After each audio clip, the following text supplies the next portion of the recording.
E aí, nesse relacionamento, teve uma ordem de Deus para o casal para que eles não comessem da árvore do bem e do mal. Em contrapartida, Deus colocava todo o jardim cheio de árvores. E segundo alguma coisa que eu escutei, ou revelação, tinha uma árvore central que era para comer, chamada árvore da vida. Então tinha uma árvore da vida no meio do jardim, pelo que eu tenho de verdade em mim, e tinham várias árvores frutíferas. E Adão e Eva podiam comer de todas elas, mas não podia comer da árvore do bem e do mal. Eu diria, não poderia comer da árvore do bem e do mal se não comesse antes a árvore da vida. Porque por que Deus ia criar a árvore do bem e do mal se não era para comer?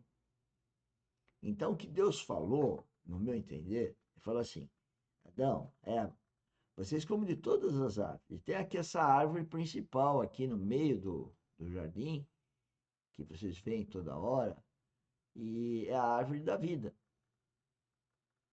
Mas não comam da árvore do bem ou mal antes de comer a árvore da vida, da árvore da vida. E não é que o relacionamento de Deus com o homem, né, com o homem e a mulher, foi então desobedecido. É impressionante. Se vocês pensarem bem, Deus deu tudo para Adão e Eva, falou: só não come dessa, come da árvore da vida, depois você come de todas as outras. Come essa aqui que está no centro aqui do jardim. Eu estou falando com as minhas palavras e uma coisa que me parece não, foi uma revelação. E pelos estudos, eu não sei precisar quem falou alguma coisa nesse sentido. E vocês também podem estudar e ver se chegam à mesma conclusão. Mas o fato é que houve um relacionamento primeiro, gravem aí, de Deus com o homem, Adão.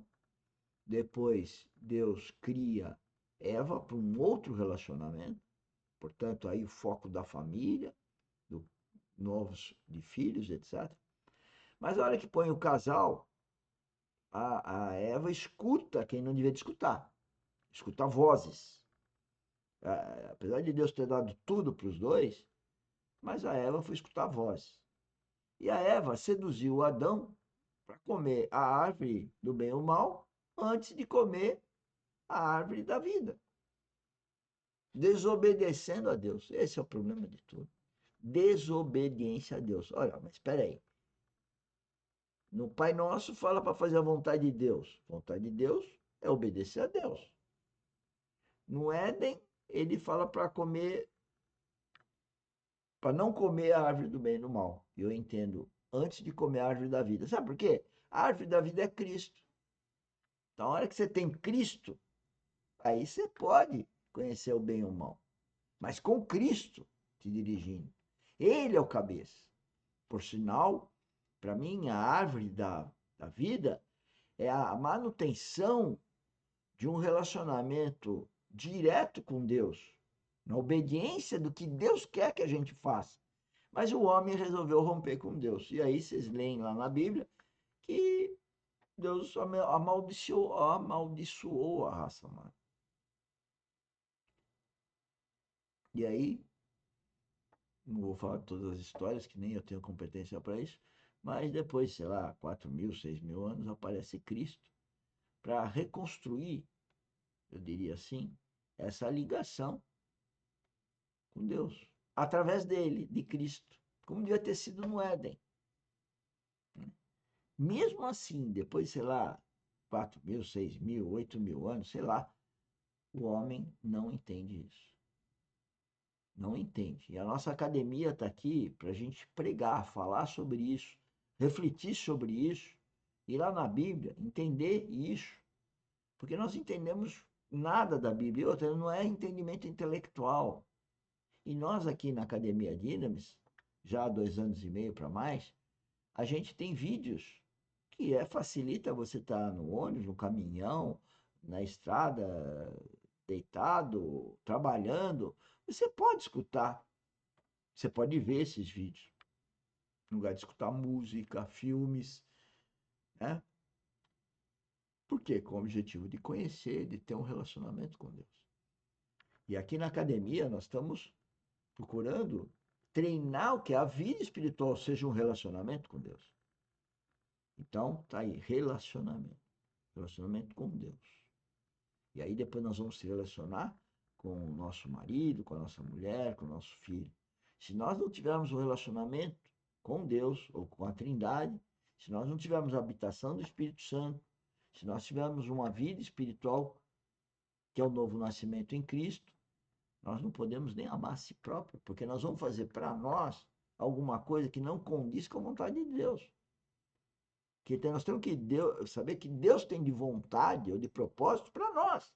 Mas se eu não falo com Deus, se eu não tenho relacionamento com Deus, se eu desobedeço então a Deus, não vai dar certo. Vamos escutar um pouco mais. E agora essas coisas estão às claras. Nós estamos vendo que havia muita superficialidade, havia muita dissimulação, havia muita falsificação, muita incredulidade, escondido numa capa de religião. Por isso, eu encorajo vocês a meditarem sobre isso. Não é só ouvir essa palavra. Tome essa palavra e vá aos pés do Senhor. Veja o que existe de fato, aquilo que é verdadeiro. Veja o que é genuíno na sua convicção cristã, no seu amor a Deus, no seu amor à palavra de Deus, no seu amor pelos irmãos. O que existe de fato, de verdade, que realmente você pode dizer, esta é a base da minha espiritualidade. Quando a Bíblia nos mostra a parábola do filho pródigo, é natural que a gente se concentre muito naquele filho perdido. E a gente usa o pai como um pano de fundo.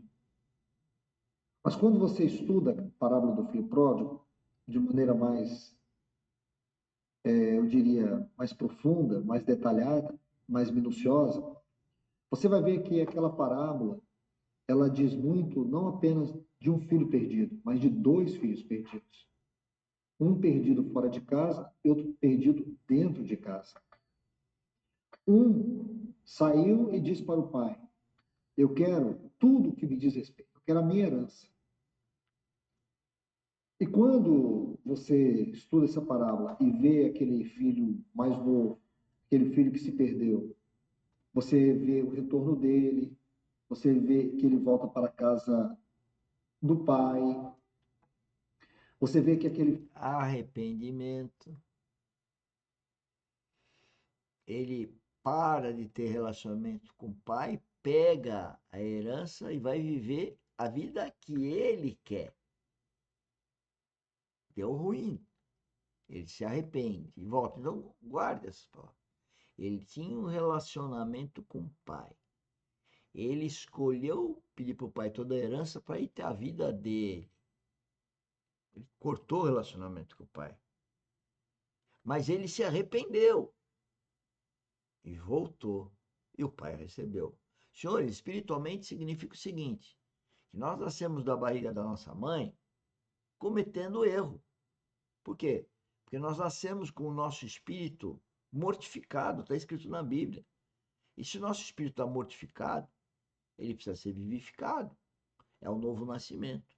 Mas o mundo é muito atraente e a gente não quer largar a mão dos prazeres do mundo. Ora, se a gente quer os prazeres do mundo, a gente não vai ter o prazer da vida eterna.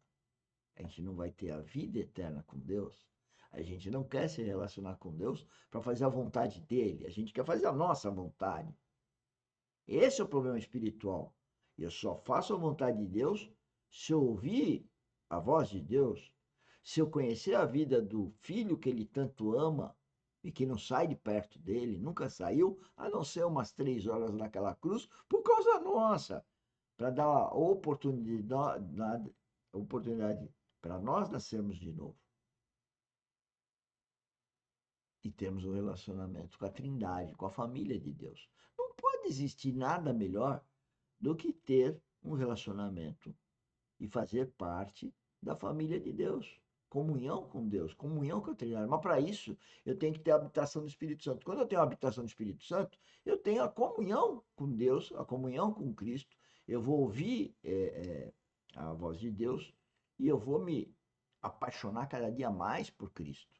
Por isso que eu me torno a noiva, parte da noiva, parte da igreja, parte do corpo de Cristo, para viver para Cristo, por Cristo, eternamente. Um corpo glorificado, não vai ter mais o tal do ranger de dentes, não vai ter mais lágrima. Dá para comparar uma vida dessa com essa vida que nós estamos levando aqui? Não, não é a comparação. Mas tem gente, e a grande maioria, que é apaixonada por